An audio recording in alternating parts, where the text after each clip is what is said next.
காதல் என்பது வலியோ சாபமோ? மாதவன் தன்னை ரசிச்சு பார்க்கறத உணர்ந்த வேதிகா பல்ல கடிச்சிட்டு பேசாம நின்னான். அவன் காஃபி கப்பை குடிச்சு முடிச்சிட்டு கப்பை அவன்கிட்ட நீட்டவும் அதை வாங்கிட்டு உள்ள போனவள மறுபடியும் கூப்பிட்டு நிறுத்தினான். இங்க பாரு வேதிகா, இந்த வீட்டுல இருக்கவங்க உன்கிட்ட எப்படி நடந்துக்குவாங்கன்னு என்னால எல்லாம் சொல்ல முடியாது. அது அவங்கவங்க மனநிலையை பொறுத்து இருக்கு. நீ அதெல்லாம் தாங்கிட்டு இருந்தா மட்டும்தான் உன் குழந்தையோட இங்க இருக்கவே முடியும். அவங்கள நீ ஏதாவது எதிர்த்து பேசினாலும் இல்ல நீ எதிர்விளைவு ஏதாவது காமிச்சாலும் கண்டிப்பா இந்த வீட்டை விட்டு உன்னை வெளில அனுப்ப சொல்லுவாங்க. அப்படி யாராவது ஒருத்தர் சொன்னாலும் என்னால அதை தட்டவே முடியாது. கண்டிப்பா நான் உன்னை வெளில அனுப்பிடுவேன். அதுக்கப்புறம் என் மேல கோச்சிக்கிட்டு எந்த பிரயோஜனமும் இல்லை. இனி முடிவு உன் கையில தான் இருக்கு.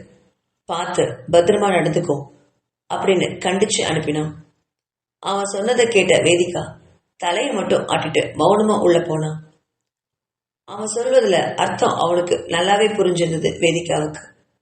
அதாவது இந்த வீட்டில் உள்ளவங்க மாதவனும் ஒருத்தன் தான்.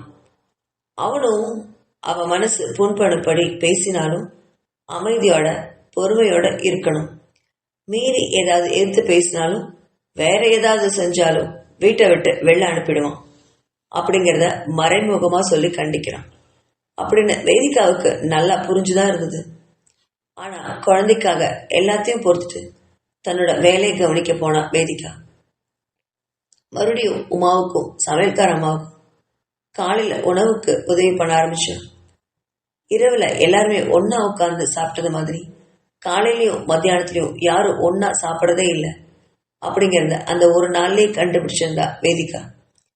யாரெல்லாம் எப்பெல்லாம் தயாராகிறாங்களோ அப்பெல்லாம் வந்து டைனிங் டேபிள்ல இருக்கிற உணவை அவங்களாவே போட்டு சாப்பிட்டுட்டு கிளம்பிடுறாங்க.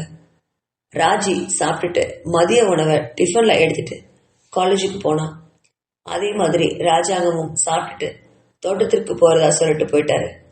கல்பனாவும் லதாவும் காலை உணவை சாப்பிட்டுட்டு அவங்களுடைய அறைக்கு போயிட்டாங்க. இப்படி எல்லாரும் ஒவ்வொருவரும் ஒவ்வொரு வேலைக்கு போனோன்னு இறுதியா மாதவன் வந்து சாப்பிட்டு போனான். எல்லாருக்கும் சாப்பிட்றதுக்கு காலையில 11 மணிக்கு மேல ஆயிடுச்சு.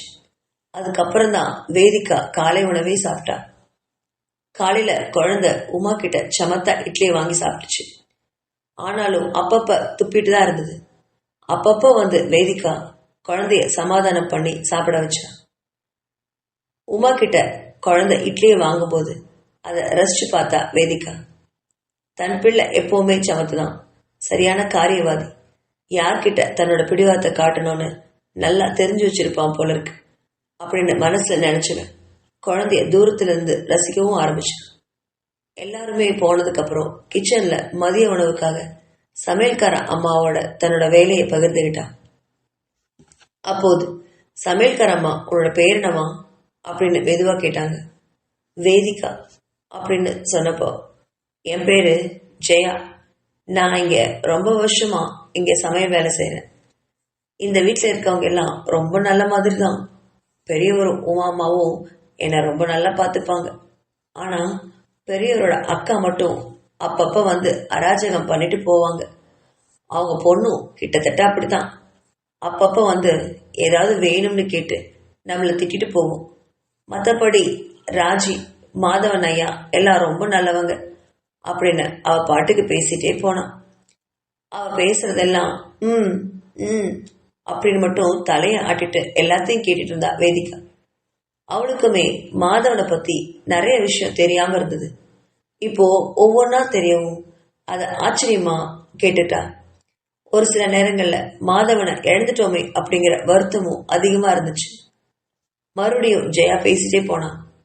அவன் என்ன பேசுறான் அப்படின்னு கவனிச்சா வேதிகா. இங்க பாருமா, இந்த ராஜாங்கம் ஐயாவுக்கு இந்த ஊரு ஃபுல்லா சொத்து தான். அவர் சொன்னா இந்த ஊர்ல இருக்கவங்க எல்லாரும் கேட்பாங்க. பாக்குறதுக்கு இது சின்ன கிராமமா இருந்தாலும் இங்க எல்லா வசதியும் ஐயாவும் மாதவனும் ஐயாவும் செஞ்சு கொடுத்துருக்காங்க. அதனால இந்த ஊர்க்காரங்களுக்கு இவங்க குடும்பத்து மேல எப்பவும் மரியாதை. ராஜாங்கம் ஐயாவுக்கு தோட்டம் மட்டும் இல்ல, நிறைய ஃபேக்டரி எல்லாம் இருக்கு. இங்க கரும்பு தொழிற்சாலை கூட அவருக்கு இருக்கு. இது எல்லாமே அவரோட தான். அதெல்லாம் மாதவன் ஐயா தான் பாத்துக்கிறாரு. அது மட்டும் இல்லாம சென்னையிலயும் நிறைய இடத்துலயும் நிறைய பிசினஸ் பண்றாங்க. ஏதேதோ பேசிட்டு போனவள உமா கிச்சன் வாசல்ல இருந்து கூப்பிட்டா. கொஞ்சம் தலை வலிக்கிற மாதிரி இருக்கு ஜெயா, கொஞ்சம் காஃபி போட்டு கொண்டு வரையா அப்படின்னு சொல்லிட்டு போனான். கையில குழந்தை ஆதவ் இருந்தான். ஆதவனை பாக்குற ஆவல்ல ஜெயாமாவை தடுத்துட்டு வேதிக்காவே ஒரு கப் காஃபி எடுத்துட்டு போய் உமாவோட அறைக்கு போனான். கதவை தட்டிட்டு உள்ள போனவள வா ஜெயா அப்படின்னு கூப்பிட்டா உமா. ஆனா உள்ள வந்த வேதிக்காவை பார்த்ததும் அவளுடைய முகம் மாறி போச்சு. ஓ நீயா, நான் ஜெயாவை தானே காஃபி கொண்டு வர சொன்னேன் அப்படின்னு ஒரு மாதிரி குரல்ல சொல்லவும் வேதிகா கொஞ்சம் தயங்கி நின்னான். சரி சரி வந்துட்டல்ல, வா காஃபி குடிச்சிட்டு நீ போ அப்படின்னு சொல்லவும் உமாவோட கையில இருந்த குழந்தையே ஆவலோட பார்த்தா வேதிகா. அந்த பார்வைய கண்டுகிட்ட உமா, என்ன குழந்தை வேணுமா? இப்பதான் குழந்தை என்கிட்ட ஒட்டிட்டு இருக்கான். உன்னை பார்த்தா மறுபடியும் உன்கிட்ட தான் வருவான், என்கிட்ட ஒட்டவே மாட்டான். அதனாலதான் கொஞ்சம் குழந்தைகிட்ட ஒதுங்கே இருன்னு சொல்றேன். எப்ப அழறானோ அப்பா மட்டும் வந்து சமாதானம் பண்ணி கொடுத்துட்டு போ. அது வரைக்கும் சும்மா சும்மா இப்படியெல்லாம் வந்து நிக்காத அப்படின்னு கடுமையான குரல்ல சொன்னா உமா. அதை கேட்டவளுக்கு கண்கள்ல நீர் துளிர. இல்லைங்கம்மா, நான் தெரியாம வந்துட்டேன். சரிங்க இந்தாங்க காஃபி அப்படின்னு கொடுத்துட்டு குழந்தைய ஏக்கத்தோட பார்த்தபடி வெளியில போனா வேதிகா. அதை பார்த்த உமா மனசுல நினைச்சா, இதனாலதான் இந்த ஜெயாவை காஃபி கொண்டு வர சொன்னேன். இவ என்னடானா இவளே தூக்கிட்டு வந்து நிக்கிறா. இவ வரும்போதெல்லாம் குழந்தை இவகிட்டதான் போகுது. இப்படியே இருந்தா குழந்தை நம்ம குடும்பத்துல எப்படி ஒட்டும்? இதுக்கெல்லாம் ஒரு முடிவு கட்டணும். இனிமே குழந்தைய லதா கிட்ட கொண்டு போய் விட ஆரம்பிக்கணும். லதா கிட்ட குழந்தை நல்லபடியா இருந்தாதான் இந்த குடும்பம் சிதறாம நல்லபடியா இருக்கும். குழந்தை மட்டும் வேணும்னு கேட்டாலே, இப்போ குழந்தை கிடைச்சதுக்கு அப்புறம் அவ யாரோ குழந்தை யாரோங்கிற மாதிரி இருந்தா என்ன அர்த்தம் அப்படின்னு கோவத்தோட நினைச்சவன் காஃபியை குடிச்சிட்டு குழந்தைய எடுத்துக்கிட்டு லதாவோட ரூமுக்கு போனா உமா. உமாவை பார்த்த லதா உள்ள வாங்கத்த அப்படின்னு கூப்பிட்டுட்டு போய் அறைக்குள்ள உட்கார வச்சா. அவ கையில இருந்த குழந்தைய லதா வாங்கிட்டான். அதை பார்த்த உமாவுக்கு கொஞ்சம் திருப்தி வந்தது. குழந்தையும் லதா கிட்ட அழாம இருந்தது. அதை பார்த்த உமா, கொஞ்சம் உட்கார லதா, உன்கிட்ட நான் கொஞ்சம் பேசணும் அப்படின்னு லதாவை உட்கார வச்சா. என்னத்த, என்ன விஷயம் அப்படின்னு கேட்டவகிட்ட, இதோ பாரு லதா, மாதவன் உன்னை கல்யாணமே பண்ணிக்க மாட்டேன்னு எவ்வளவு பிடிவாதமா இருந்தான். நீயும் சரி நாங்களும் சரி அவனை ரொம்ப சமாதானம் பண்ணி கட்டாயப்படுத்தி தான் உன்னை அவனுக்கு கல்யாணமே பண்ணி வச்சோம். அதுக்கு முக்கிய காரணமே உன்னோட உடல்நல மட்டும் இல்லை, நீ அவனை உயிரா நினைக்கிறதா சொன்ன. அதான் உனக்கு மாதவனை கல்யாணம் பண்ணி வச்சோம். அது உனக்கே நல்லா தெரியும். நீ அதிக நாள் உயிரோட இருக்க மாட்டேன்னு டாக்டர் சொன்னதால தான் உனக்கு சீக்கிரமா ஒரு கல்யாணம் பண்ணி ஒரு குடும்பத்தோட வாழணும்னு உங்க அம்மாவும் அப்பாவும் ரொம்ப கேட்டுக்கிட்டதுனால மட்டும்தான் மாதவனுக்கு உனக்கு கல்யாணமே பண்ணி வச்சோம். அதெல்லாம் உனக்கு நினைவு இருக்கா இல்லையா லதா அப்படின்னு கேட்டவளை விழிகள் விரிச்சு பார்த்தா லதா. நீ இந்த உலகத்தை விட்டு போறதுக்கு முன்னாடி உனக்கு எல்லா சந்தோஷமும் கிடைக்கணும்னு நாங்க மனசார ஆசைப்பட்டோம் லதா. அதனாலதான் எங்க சொந்த பையனையே உனக்காக நாங்க விட்டு கொடுத்தோம். அதுவும் அவன் யாரையுமே கல்யாணமே பண்ணிக்க மாட்டேன்னு பிடிவாதமா நின்னவன ஏதோ உன்னோட வாழ்க்கைக்காக உன்னோட சந்தோஷத்துக்காக அவனை ரொம்பவுமே கட்டாயப்படுத்தி உனக்கு கல்யாணம் பண்ணி வச்சோம். உனக்கு அதெல்லாம் மறந்து போச்சா லதா அப்படின்னு வருத்தமான குரல்ல கேட்கவும் லதா திரு திருன்னு விழிச்சா. அதெல்லாம் நான் எப்படி மறப்பேன் அத்தை? எனக்கு உங்க குடும்பத்து மேல ரொம்ப நன்றி இருக்கு அத்தை. எனக்காக தான் நீங்க அத்தானை எனக்கு கல்யாணம் பண்ணி கொடுத்தீங்க. நான் ரொம்ப விரும்பினேன் அத்தாவை. ஆனா அவரு தன்னோட முதல் மனைவியை நினைச்சிட்டு என்னை கல்யாணமே பண்ணிக்க மாட்டேன்னு சொன்னார். ஆனா நீங்க எல்லாம் சேர்ந்துதான் எனக்கு அவரை கல்யாணம் பண்ணி வச்சீங்க. என்னோட கடைசி கால வாழ்க்கைய இப்போ நான் ரொம்ப சந்தோஷமா வாழ்ந்துட்டு இருக்கேன்.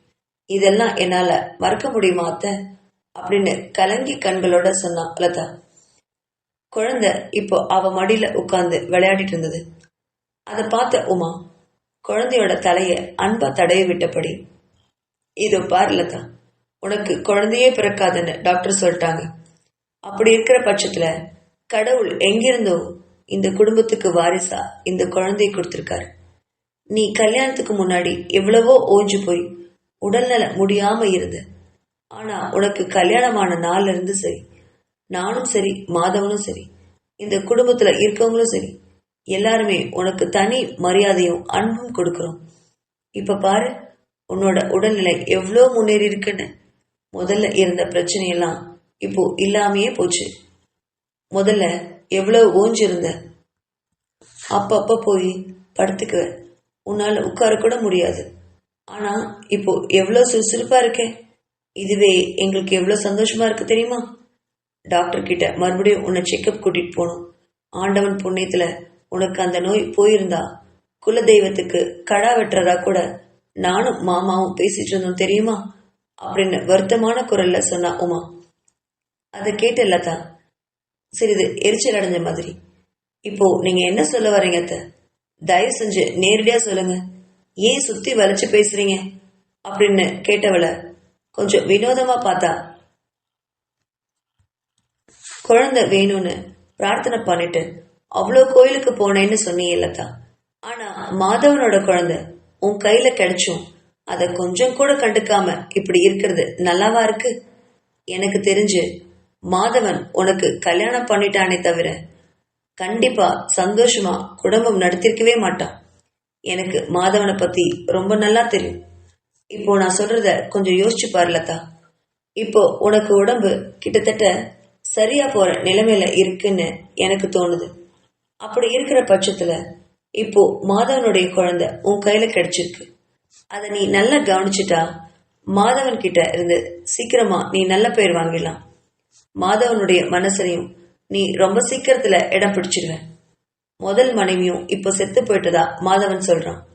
அப்படி இருக்கும்போது எவ்வளவு சுலபமா நீ மாதவன் கூட உன்னோட வாழ்க்கையை தொடரலாம்னு கொஞ்சம் யோசிச்சு பாத்தியா லதா? அதுக்காகவாவது இந்த குழந்தை மேல கொஞ்சம் அக்கறை எடுத்துக்கோ. அடிக்கடி வேதிகா தான் இந்த குழந்தைய வந்து தூக்கிக்கிறான். அப்படி இருக்கும்போது மாதவன் என்ன நினைப்பான்? தன்னோட குழந்தைய கட்டின பொண்டாட்டி பாத்துக்கிறதே இல்லை, எங்கிருந்தோ வந்தவதான் சும்மா சும்மா தூக்கி வச்சுட்டு கொஞ்சிட்டு இருக்கா அப்படின்னு நினைப்பானா நினைக்க மாட்டானா? ஒரு நிமிஷம் யோசிச்சு பாத்தியா லதா? வேதிகா குழந்தைய தூக்குன உடனே குழந்தை அழறதே நிறுத்திடுறான். அத மாதவனும் கவனிக்காம இருந்திருக்கவே மாட்டான். அப்போ அவனுடைய கவனம் எங்க போகும்னு நினைக்கிற? மாதவனுக்கும் வயசு ஆகல லதா. அவனுக்கும் ஆசைகள் இருக்கும். தன்னோட குழந்தைய பாத்துக்கிறவங்க மேலதான் கண்டிப்பா ஒரு ஆம்பளைக்கு ஆசையே வரும். அதை மட்டும் எப்போ மனசுல வச்சுக்கோ. உன்னோட வாழ்க்கைய ரொம்ப கஷ்டப்பட்டுதான் இந்த நிலைமைக்கு கொண்டு வந்திருக்க. அதை கை விட்டுடாத அப்படின்னு கடுமையான குரல்ல சொன்னவர், இந்த குழந்தை இனிமேல் உன்னோட பொறுப்பு, புரிஞ்சுதா அப்படின்னு சொல்லி குழந்தைய அவகிட்டே விட்டுட்டு போனா உமா. உமா அறைய விட்டு போனதும் அவ பேசிட்டு போனத கொஞ்சம் யோசிச்சு பார்த்தா லதா. லதாவுக்கு என்னமோ வாழ்க்கை பிச்சை போடுற மாதிரி உமா பேசிட்டு போனதை நினைச்சு கோபம் வந்துச்சு அவளுக்கு. குழந்தைய பார்த்தா இப்போ அந்த குழந்தைய பார்க்கும் பார்வையில வெறுப்பு இருந்தது. இவனை கவனிக்கல அப்படின்னு தானே அவ அந்த பேச்சு பேசினா. இன்னைக்கு வந்த குழந்தைக்காக எத்தனையோ வருஷம் இந்த வீட்டுல வளர்ந்த என்ன உதாசீனப்படுத்தி பேசினது அவளை கோபம் வர செஞ்சது. வெடுக்குன்னு குழந்தைய தூக்கிட்டவ நேரா அவளுடைய அம்மா ரூமுக்கு போனா. அந்த நேரத்துல மகளை எதிர்பார்க்காத கல்பனா, என்ன விஷயம் லதா, குழந்தைய தூக்கிட்டு என்னோட ரூம் வரைக்கும் வந்திருக்க, சொல்லியிருந்தா நானே வந்திருப்பேனே அப்படின்னு சொன்ன அம்மா கிட்ட குழந்தைய தூக்கி அவ கையில வெடுக்குன்னு கொடுத்தா. இந்தா, இவனை நீயே கொஞ்ச நேரம் வச்சுக்கோ, எனக்கு தூக்கி தூக்கி கையே வலிக்குது அப்படின்னு எரிஞ்சு விழுந்தவ கல்பனாவோட படுக்கையில விழுந்தா. மகளோட கோவத்தை உணர்ந்த கல்பனா அவகிட்ட மெதுவா வந்து அவ தலையை கோதி விட்டா. என்ன ஆச்சுடா லதா, ஏன் ஒரு மாதிரி இருக்க, ஏதாவது பிரச்சனையா, மாதவன் ஏதாவது சொன்னானா அப்படின்னு கேட்டவகிட்ட திரும்பி தன்னோட தாயோட முகத்தையும் குழந்தையோட முகத்தையும் பார்த்தா. அம்மா, தயவு செஞ்சு இந்த குழந்தைய அந்த பக்கம் எங்கேயாவது உட்கார வச்சுட்டு வா, நான் உன்கிட்ட கொஞ்சம் பேசணும் அப்படின்னு கடுமையான குரல்ல சொன்னான். அதை கேட்டவ குழந்தைய தட்டி கொடுத்தபடி பக்கத்துல இருக்கிற படுக்கையில உட்கார வச்சு அவனுக்கு சின்ன சின்ன விளையாட்டு பொருட்களை கையில கொடுத்துட்டு வந்தா. என்ன விஷயம் லதா, சொல்லு. இப்படி வந்த உடனே எரிஞ்செறிஞ்சு விழுந்தா நான் என்னன்னு நினைப்பேன் அப்படின்னு கேட்டவ கிட்ட, அம்மா அந்த மாதவனை ஏண்டா கல்யாணம் பண்ணிட்டோம்னு இப்ப ரொம்ப ஃபீல் பண்றேம்மா. என்னால அவங்க டார்ச்சர் தாங்க முடியல என்றார். என்னம்மா இப்படி சொல்ற? நீதான் மாதவன் வேணும்னு பிடிவாதமா இருந்த. என்னோட தங்கச்சி பொண்ணு மல்லிகாவும் மாதவனை கல்யாணம் பண்ணிக்க எவ்வளவு ஆசைப்பட்டா. எங்க மல்லிகாவை கல்யாணம் பண்ணிக்குவானோன்னு நான் ரொம்ப பயந்து கூட போயிருந்தேன். ஆனா அப்ப என்னடானா மாதவன் திடீர்னு வேறொரு பொண்ணு கூட கல்யாணம் ஆயிடுச்சுன்னு போன் பண்ணி சொன்னான். சரி, நம்ம 2 பேருக்குமே மாதவன் இல்லைன்னு நினைச்சு மனசு சமாதானம் பண்ணிட்டு இருந்தப்போ அவன் பொண்டாட்டி அவனை விட்டு ஓடி போயிட்டதா மாதவனே வந்து சொன்னான். அதுக்கப்புறம் எத்தனையோ பிரச்சனைகளுக்கு அப்புறம் என்னென்னமோ சொல்லி கட்டாயப்படுத்தி மாதவனை உனக்கு கல்யாணம் பண்ணி வச்ச. அதுவும் நீ மாதவன் மேல ரொம்ப ஆசைப்படுறேன்னு சொன்னதுக்கு அப்புறம்தான் எவ்வளவோ ரிஸ்க் எடுத்து இந்த கல்யாணத்தை பொய் சொல்லி எல்லாம் அவன் முடியவே முடியாதுன்னு சொல்லி தள்ளி வச்சப்ப கூட கெஞ்சி கூத்தாடி அவனுக்கு உன்னை கல்யாணம் பண்ணி வச்சேன். இப்ப என்னடானா ஏன் இந்த கல்யாணம் பண்ணிட்டோன்னு வந்து நிக்கிறியே? இதுக்கு என்னடா அர்த்தம்? மாதவன் ரொம்ப நல்லவன், அவனை கல்யாணம் பண்ணிக்கிட்டா நீ எந்த விதத்துல குறைஞ்சு போயிட்டா இப்போ அப்படின்னு திருப்பி கேட்டா கல்பனா. கல்யாணம்னா என்னம்மா? வெறும் தாலி கட்டுறது மட்டும்தான் கல்யாணமா? அதை தாண்டி வாழ்க்கையில ஒண்ணுமே இல்லையா? எனக்கு மாதவனால எந்த சந்தோஷமும் இல்லை. பணத்தை தாண்டி இங்க என்ன இருக்கு? மாதவன் ஒரு நாள் கூட என்கிட்ட அன்பா பேசுறதே இல்லை, சந்தோஷமா இருந்ததும் இல்லை. அதெல்லாம் ஒரு கல்யாணமாமா? எங்க கல்யாணமும் பொம்மை கல்யாணமும் ஒண்ணுதாம்மா அப்படின்னு படுக்கையில விழுந்த அழுதா லதா. அப்படியெல்லாம் சொல்லாத லதா. மாதவன் இப்ப வரைக்கும் அவனுடைய முதல் மனைவிய மறக்கவே இல்லை. அதனால தான் அவன் உன் கூட வாழ்றதுக்கு ரொம்ப தயங்குறான். இப்பதான் அவனுடைய மனைவி செத்து போயிட்டால, அதுக்கப்புறம் மாதவன் உன் பக்கத்துல திருப்ப முடியலனா அதை நினைச்சு நீதான் வைக்கப்படணும் அப்படின்னு திட்னிய கல்பனா. இப்போ யாரும் எதிர்பார்க்காம உன் கையில மாதவனுடைய குழந்தையே கிடைச்சிருக்கு. இந்த குழந்தைய நீ அன்பா பாத்துக்கிட்டேனா அவனே தானா உன் மடியில வந்து விழுவான், அவ்வளவுதானே. இந்த சாமர்த்தியம் கூட உனக்கு இல்லைன்னா நான் என்ன பண்ண முடியும் லதா அப்படின்னு கேட்டவள கோவத்தோட பார்த்து முறிச்சா லதா. இதத்தான் இப்போ அத்தையும் வந்து என்கிட்ட சொல்லி அட்வைஸ் பண்ணிட்டு போனாங்க. இப்போ நீயும் அதே அட்வைஸ் பண்றியே. என்னால எப்படி மாதவனுடைய குழந்தைய அன்பா பாத்துக்க முடியும்னு நினைக்கிறீங்க அப்படின்னு கேட்டவள பைத்தியக்காரி மாதிரி பார்த்தா கல்பனா. உனக்கு அறிவுன்னு ஒண்ணுமே இல்லையா லதா? நான் என்ன சொல்ல வரேன்னு கூட உனக்கு புரியலையா? மாதவன் உனக்கு வேணுமா வேண்டாமா அப்படின்னு அழுத்தமா கேட்டா கல்பனா. அந்த கேள்வியில அழுகையோட ஆமா அப்படின்னு தலையாட்டினான். அப்புறம் ஏன் நான் இந்த கல்யாணத்தை பிடிவாதமா பண்ணிக்க போறேன்? மாதவன் அத்தான எனக்கு ரொம்ப நல்லா பிடிக்கும், அவர் கூட சேர்ந்து வாழணும்னு ரொம்ப ஆசைப்படுறேன். ஆனா அவர்தான் என்னை ஏறெடுத்து கூட பார்க்கவே மாட்டேங்கிறாரு அப்படின்னு வாய் விட்டு கதறினா லதா. முட்டாள் மாதிரி பேசாத லதா. கையில நெய்ய வச்சுக்கிட்டு யாராவது பால் கலைவாங்களா? அது மாதிரி இருக்கு நீ சொல்றது. உன் கையில மாதவனுடைய குழந்தையே அவனே கொண்டு வந்து உன்கிட்ட கொடுத்துருக்கான். அதை நல்லபடியா பார்த்துக்கோ, அது போதும்னு சொல்றோம். ஆட்டோமேட்டிக்கா அவனே உன்கிட்ட வந்துருவான். இதுதான் மனுஷனோட சைக்காலஜி. இத கூட உன்னால புரிஞ்சுக்க முடியலையா அப்படின்னு சொன்னவள லதா, இதோ பாரு, இப்போ உன் வாழ்க்கை உன் கையில தான் இருக்கு. உங்க அத்தை சொன்னதே தான் நானும் உனக்கு சொல்றேன். எந்த அளவுக்கு நீ குழந்தை கூட அன்பா சந்தோஷமா இருக்கியோ அந்த அளவுக்கு மாதவன் உன்கிட்ட வந்துருவாரு. இதுதான் உன்னோட கடைசி வாய்ப்பு. அந்த வேதிக்காவை எனக்கு சுத்தமா பிடிக்கவே இல்லை. அவ பாக்குறதுக்கு வீட்டு வேலைக்காரி அப்படின்னு சொன்னாலும் அவ ரொம்ப அழகா இருக்கா. இன்னும் சொல்ல போனா நீ மேக்கப் போட்டுட்டு தான் அழகு பண்ணிட்டு நிக்கிற. ஆனா அவகிட்ட மேக்கப்பே இல்லை, வெறும் சின்ன ஒரு பொட்டோட அவ்வளவு அழகா இருக்கா. அது மட்டும் இல்ல, குழந்தை மேல அவளுக்கு எவ்வளவு பாசம்னு நான் உனக்கு சொல்ல வேண்டியதே இல்லை. நீயே நிறைய தடவை பார்த்துட்ட. வந்த இந்த ஒரே நாள்ல அவ இவ்வளவு பாசத்தை குழந்தை மேல காமிச்சு நாமளே பார்த்திருக்கோம்னா மாதவன் எவ்வளவு நாளா வேதிக்காக இந்த குழந்தையோட பாசத்தையும் சேர்த்து பார்த்திருப்பான். கொஞ்சம் யோசிச்சு பாரு லதா. புத்தி உள்ள பிள்ளையா படிச்சுக்கோ. இனிமே குழந்தைய எந்த காரணத்தை கொண்டும் அந்த வேதிக்கா கிட்ட கொடுக்காத. குழந்தைய உன்கிட்டயே வச்சுக்கோ. பிடிக்குதோ பிடிக்கலையோ குழந்தைகிட்ட அன்பா இருக்க முயற்சி பண்ணு. மாதவன் முன்னாடி குழந்தை கூட எப்பவுமே இரு. இது மட்டும்தான் உன்னோட வாழ்க்கைய உனக்கு திருப்பி கொடுக்கும். இல்லைனா கண்டிப்பா நீ மாதவனை வேண்டான்னு சொல்றியோ இல்லையோ அவன் உன்னை வேண்டான்னு சொல்லிட்டு போயிடுவான். இத மட்டும் என்னைக்கும் மறந்துடாத அப்படின்னு கண்டிப்போட சொன்னவள குழந்தைகிட்ட போய் அவகிட்ட விளையாட்டு காமிச்சிட்டு இருந்தா கல்பனா. கொஞ்ச நேரம் அங்கேயே அழுதுகிட்டு படுத்துட்டு இருந்தா லதா. அதுக்கப்புறம் என்ன நினைச்சாலும் அந்த குழந்தைகிட்ட வந்தவ, குழந்தைய என்கிட்ட கொடு, இனி நானே குழந்தைய பாத்துக்கிறேன், இனி மாதவன் என்னை விட்டு போகாம இருக்க முயற்சி பண்றேன் அப்படின்னு கைகளை நீட்டினா லதா. அதை பார்த்த கல்பனாவுக்கு மனசெல்லாம் சந்தோஷத்துல குதிச்சுது.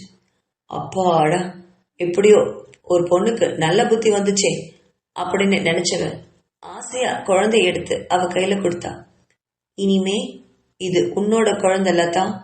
எந்த காரணத்தை கொண்டும் இந்த குழந்தைய யாருக்காகவும் எதுக்காகவும் விட்டு கொடுத்துடாத, புரிஞ்சுதா அப்படின்னு சொன்னவள அவளுடைய அறைக்கு அனுப்பி வச்சா கல்பனா. தன்னறைக்கு வந்த லதா குழந்தை கூட கொஞ்ச நேரம் விளையாடிட்டு இருந்தா. குழந்தைய தன்னோட கட்டுப்பாட்டுல வச்சுக்கிறதா நினைச்சு குழந்தைகிட்ட அன்பா இருக்கிறது மாதிரி நடிக்கவும் ஆரம்பிச்சா. குழந்தையும் தெய்வமும் ஒண்ணு இல்லையா, அது சீக்கிரமா புரிஞ்சுக்கிச்சு. மதிய உணவுக்கு குழந்தைக்கு உணவு கொடுப்பதற்காக உணவை எடுத்து வந்த வேதிக்காக முறைச்சு பார்த்தா லதா. சாப்பாட என்கிட்ட கொடுத்துட்டு போ, நானே ஊட்டி விடுறேன் அப்படின்னு சொன்னா அவ. அதை கேட்ட வேதிக்கா, இல்லைங்க மேடம், குழந்தை உங்ககிட்ட எல்லாம் சாப்பிட மாட்டான், என்கிட்ட கொடுங்க, நான் 10 நிமிஷத்துல ஊட்டி விட்டுட்டு உங்களுக்கு திருப்பி குழந்தை கொடுத்துடுறேன் அப்படின்னு சொன்னா வேதிக்கா. அதென்ன, என்னவோ பெத்த அம்மா மாதிரி என்கிட்டதான் சாப்பிடுவான்னு தெனாவட்டா சொல்ற.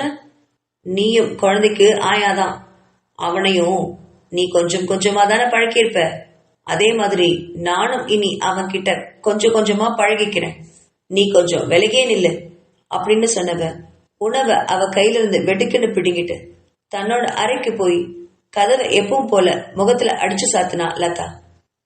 வேதிகாவுக்கு நல்லாவே தெரியும் குழந்தை கண்டிப்பா லதா கிட்ட சாப்பிட மாட்டான்னு. குழந்தை பிறந்த 4வது மாசத்துல இருந்து கிரீச்சில விட்டு வளர்த்ததுனாலயோ என்னவோ குழந்தை யார்கிட்ட விட்டாலும் சமத்தாவே விளையாடிட்டு இருப்பான். ஆனா உணவு மட்டும் அவனுக்கு வேதிக்கா மாதிரி பழக்கப்பட்டவங்க தவிர வேற யார்கிட்டயும் சாப்பிட மாட்டான். அதனாலதான் கிரீச்சில இருக்கும்போது கூட அவனுக்கு பாலையும் பிஸ்கட்டையும் மட்டும் அதிகமா கொடுத்துட்டு வருவான். திட ஆகாரம் யார் கொடுத்தாலும் குழந்தை வாங்குறது மாதிரி வாங்கி துப்பிடுவான். இத அறியாத லதா பிடிவாதமா குழந்தைக்கு தான் தான் சாப்பாட ஊட்டுறதா சொல்லி வாங்கிட்டு போயிருக்கா. கொஞ்ச நேரத்துல அவளே திரும்பி வருவா அப்படின்னு நினைச்சபடி அறைக்கு வாசலே நின்றுட்டு இருந்தா வேதிக்கா. வேதிக்கா நினைச்சது தப்பே இல்லைங்கிற மாதிரி 10 நிமிஷத்திலேயே அரை கதவை திறந்துட்டு வெளியில வந்தா லதா. அவ முகம் முழுசும் ஆதவன் துப்பிய உணவு தான் இருந்தது. புடவையிலும் உணவு துகள்கள் தான். அதை தட்டி விட்டபடியே வெளில வந்து வேதிக்காவை முறைச்சுக்கிட்டு நின்னா லதா. அதை பார்த்த வேதிக்காவுக்கு பதட்டமாச்சு. ஐயோ ஆதவ் இப்படி துப்பி இருக்க வச்சிருக்கானே, கோத்துல லதா ஏதாவது குழந்தைய அடிச்சிருப்பாளோ அப்படின்னு நினைச்சபடி குழந்தைய எட்டி பார்த்தா வேதிக்கா. அவ நினைச்சது மாதிரி குழந்தைய லதா அடிச்சுதான் விட்டா. என்ன ஊட்டியும் அவன் உணவை துப்பிட்டே இருந்ததுனால கோத்துல 2 அடியே போட்டுருந்தா. அதுல வேறிட்டு குழந்தை அழுதுகிட்டு இருந்துச்சு. அதை கண்ட வேதிக்கா மனசெல்லாம் பதற லதாவை தள்ளி விட்டபடி அறைக்குள்ள போய் படுக்கையில இருந்த குழந்தைய வாரி எடுத்து அணைச்சுக்கிட்டா. அதை கண்ட லதாவுக்கு மேலும் கோபம் அதிகமாச்சு. ஏய், உனக்கு எவ்வளவு கொழுப்பு இருந்தா என்ன தள்ளி விட்டுட்டு எங்க வீட்டு குழந்தைய நீ எடுத்துப்ப? ஏன் அவன் நீ கொடுத்தா மட்டும்தான் சாப்பிடுவானா? நாங்க கொடுத்தா சாப்பிட மாட்டானா? இதெல்லாம் என்ன பழக்கம்? இந்த பழக்கத்தை குழந்தைக்கு நீ வேணும்னே தான் சொல்லி கொடுத்துருக்க இல்லையா? குழந்தை எங்க போனாலும் நீ அவ கூடயே போய் அந்த குடும்பத்தோடய ஒட்டிக்கணும்னு நினைச்சிருக்க. அதான் இந்த மாதிரி கெட்ட பழக்கத்தை எல்லாம் குழந்தைக்கு சொல்லி கொடுத்து வளர்த்திருக்க அப்படின்னு கண்ணா பின்னான்னு வேதிகாவை பார்த்து கத்திக்கிட்டே இருந்தா. அதெல்லாம் வேதிகா கண்டுக்கிற நிலைமையிலே இல்லை. அவளுக்கு இப்போ குழந்தைய சமாதானம் பண்ணணும் அப்படிங்கிற எண்ணம் மட்டும்தான் கருத்துல இருந்துச்சு. குழந்தையோட உடல்நலம் கருதியாவது கொஞ்ச நாள் வேதிகா கிட்ட குழந்தை இருக்கிறது நல்லதுன்னு இந்த குடும்பத்தினர் ஒருத்தர் கூட தெரியலையே அப்படின்னு மனசுல கவலை கொண்டபடி குழந்தைய தட்டி சமாதானம் பண்ணா வேதிகா. குழந்தையும் ஆயம்மா ஆயம்மான்னு அழுதபடியே இருந்துச்சு. அதை பார்த்தவளுக்கு மனசெல்லாம் பதறி போக இறுக கட்டிக்கிட்டா குழந்தைய. லதா திட்டினதை பொருட்படுத்தாம குழந்தைய எடுத்துக்கிட்டு கட்டி பிடிச்சபடி அறையை விட்டு வெளில போனா வேதிகா. அப்படி போனவளை, ஏய் என்ன நீ பாட்டுக்கு குழந்தைய தூக்கிட்டு வெளில போற, இதெல்லாம் யாரு உங்க அப்பனா வந்து கிளீன் பண்ணுவான் அப்படின்னு எகத்தாளமா கேட்டவ, வா இதெல்லாம் அவன் பண்ணதான், முதல்ல குழந்தைய கீழே வச்சுட்டு இதெல்லாம் கிளீன் பண்ணிட்டு அப்புறமா குழந்தைய எடுத்துட்டு போ அப்படின்னு ஆத்திரமா பேசினா லதா. அதை கேட்ட வேதிகா, மேடம் கொஞ்சம் எனக்கு டைம் கொடுங்களேன், இந்த குழந்தைய நான் முதல்ல சமாதானம் பண்ணிடுறேன், ஆப்ரேஷன் பண்ண உடம்பு ஏதாவது ஆயிட போகுது, நான் சமாதானம் பண்ணிட்டு வந்து இதை கிளீன் பண்ணிட்டு வந்து அப்புறமா குழந்தைக்கு சாப்பாடு ஊட்டி விடுறேன், அப்புறமா இந்த குழந்தைய உங்ககிட்டே கொடுத்துட்றேன் அப்படின்னு பொறுமையோட சொன்னா வேதிகா. அதை கேட்ட லதாவுக்கு, ஒன்னும் தேவையில்லை, குழந்தைய கொஞ்ச நேரம் என்கிட்ட கொடு, அவன் கொஞ்ச நேரம் அழுதா அவன் ஒண்ணு செத்துட மாட்டான் அப்படின்னு சொன்னவள லதா அப்படின்னு ஆத்திரமா கத்தி நிறுத்தினா வேதிகா. அதை கேட்ட லதாவுக்கு, என்னது லதாவா அப்படின்னு கோவமா பக்கத்துல வந்தவ வேதிகாவை பலார்னு ஒரு அடி அடிச்சா. அதுல கண்கள்ல நீர் துளிர்க்க லதாவை பாவமா பார்த்துக்கிட்டு நின்னா வேதிகா. உனக்கு எவ்வளவு கொழுப்பு இருந்தா என்னோட பேரை சொல்லி கூப்பிடுவேன், உனக்கெல்லாம் அவ்வளவு திமிராயிடுச்சு அடி என்று கத்தினாள் லதா. அதை கேட்ட வேதிகா, இல்லைங்க மேடம், நீங்க குழந்தைய பத்தி தப்பா சொல்லவும் எனக்கு கொஞ்சம் கோவம் வந்துருச்சு, பதறி போயிட்டேன், குழந்தை நல்லா இருக்கணும் மேடம், உங்க வாயால இப்படி எல்லாம் சொல்லலாமா அப்படின்னு தேம்பி தேம்பி அழுதா வேதிகா. அவளுக்கு அழுகையில பேச்சு கூட வரல.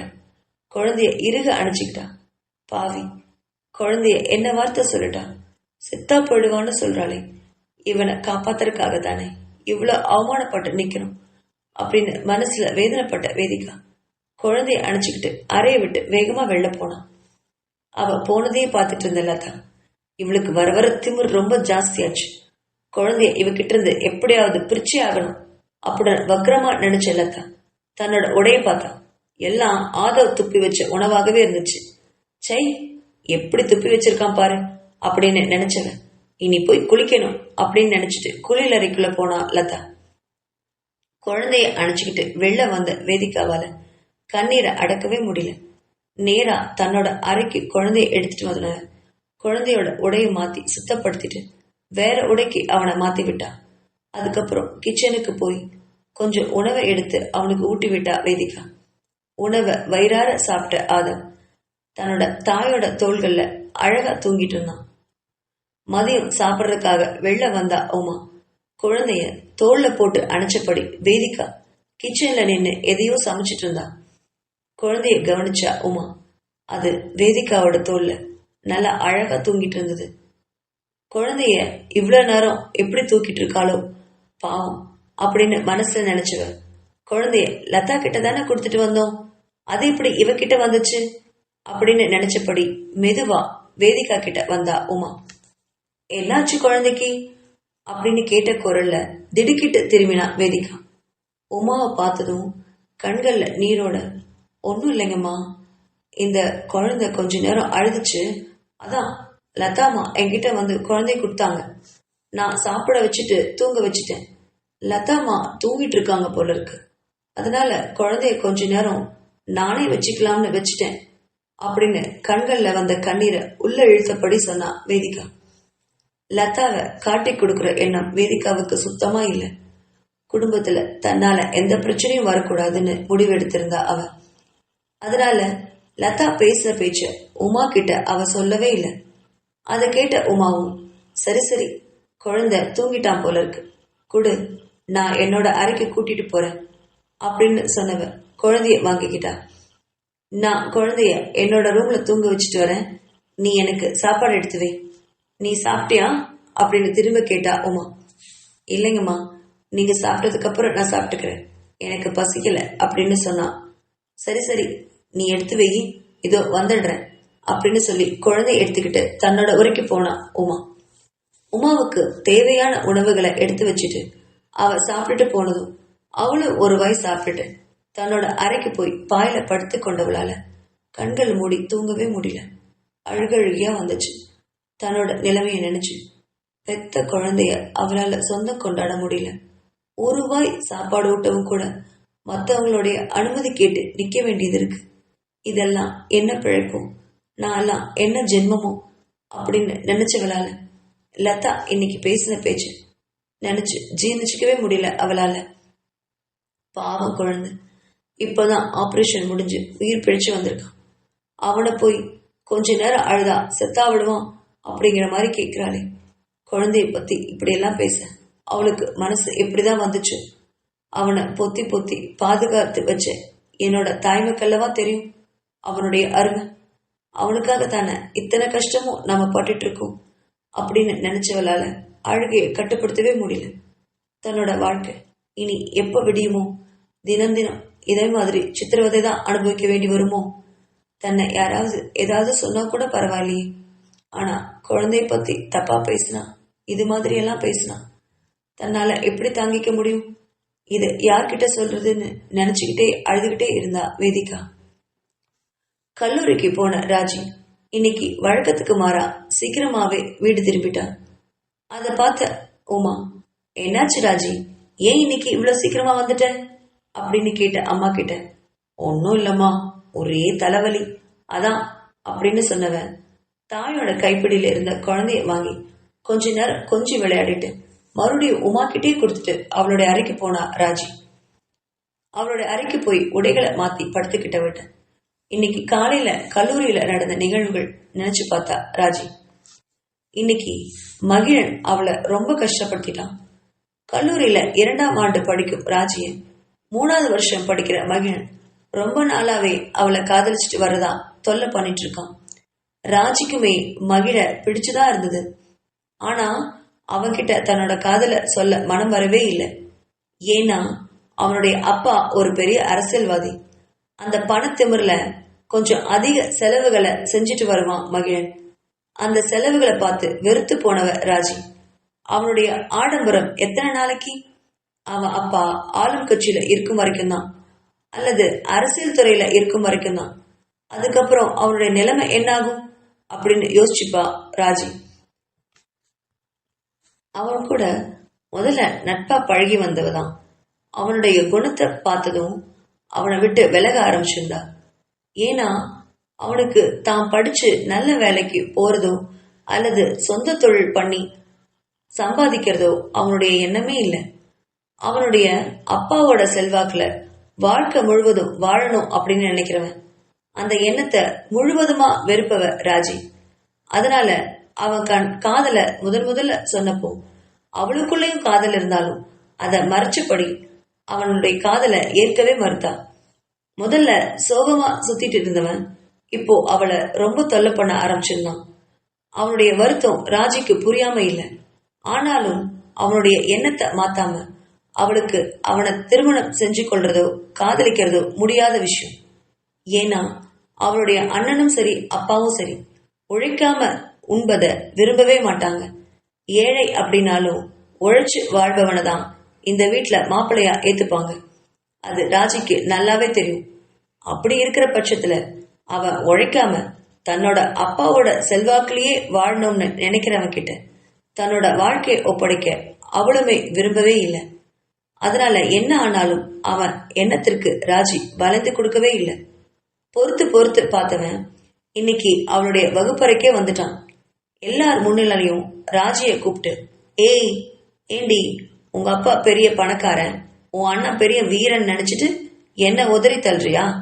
என் கூட ஃப்ரெண்டா பழகின உனக்கு காதலிக்க கசக்கவா செய்யுது? நான் ஒன்னும் உங்க அந்தஸ்துக்கு குறைவானவன் இல்லடி. அப்படி இருக்கும்போது என்ன ஏண்டி வேண்டான்னு சொன்ன அப்படின்னு கோவத்துல கத்திட்டு இருந்தான். அத எல்லா மாணவர்களும் வேடிக்கை பார்க்க ராஜிக்கு அவமானத்துல முகம் சிவந்து போச்சு. இதோ பாரு மகிழன், காதலிக்கிறதும் காதலிக்காம போறதும் என்னோட இஷ்டம். இதுல நீங்க எப்படி வந்து கிளாஸ் ரூம்ல கத்துறதெல்லாம் நல்லாவா இருக்கு? நம்மளுடைய பர்சனல்லாம் எல்லாருக்கும் தெரியணுமா? ஏன் இப்படி வந்து அசிங்கமா நடந்துக்கிறீங்க அப்படின்னு கேட்டவகிட்ட அவளை நெருங்கி வந்த மகிழன், அப்படி தாண்டி நடந்துப்பேன். இவ்வளவு நாளும் உன் பின்னாடி நாய் மாதிரி சுத்திட்டு இருந்தேன். ஆனா இனிமே அப்படியெல்லாம் சுத்த மாட்டேன். எனக்கு நீ என்ன காதலிச்சே ஆகணும். நீ என்ன கல்யாணம் பண்ணிக்கிட்டே ஆகணும். இதுல நான் எந்த சமாதானமும் செய்யற மாதிரி எனக்கு ஐடியாவே இல்லை. உன்னை எதுக்காகவும் யாருக்காகவும் விட்டு கொடுக்கவே மாட்டேன். இதுதான் உனக்கு கடைசி எச்சரிக்கை. நாளைக்கு என்னை காதலிக்கிற முடிவோட இந்த காலேஜுக்குள்ள நீ வரணும். அப்படி இல்லைன்னா நான் என்ன பண்ணுவேன்னு எனக்கே தெரியாது அப்படின்னு மிரட்டிட்டு போனான் மகிழன். அவன் போனதும் வகுப்பறையில இருக்கிறவங்க எல்லாரும் ராஜிய ஏதோ மாதிரி பார்க்க அவளால தலை நிமிர்ந்து மற்ற மாணவர்களை பார்க்க கூட முடியல. தலை குனிஞ்சபடி தன்னோட புத்தகங்களை எடுத்துட்டு கல்லூரியை விட்டு வெளியில வந்தா ராஜி.